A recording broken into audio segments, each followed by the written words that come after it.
Na místa! Máme toho dneska hodně. To máme, pane Klobouku.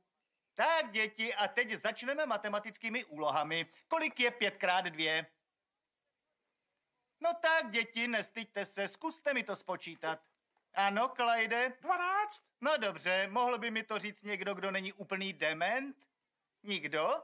No tak, nebojte se. Myslím, že to vím, pane Garriste.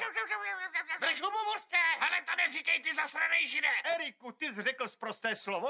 Žid? Ne, on myslí zasranej. Ve škole nesmíš říkat zasranej. Kyle! A proč kurva ne? Eriku! Ty vole, vždyť si řekl kurva! Stanley! Kurva! Kenny! Co je na tom? To nikomu nevadí. Kurva, kurva, kurva, kurva. Jak by se vám líbilo jít k výchovnému poradci? Jak by se vám líbilo vylízat mi prdel?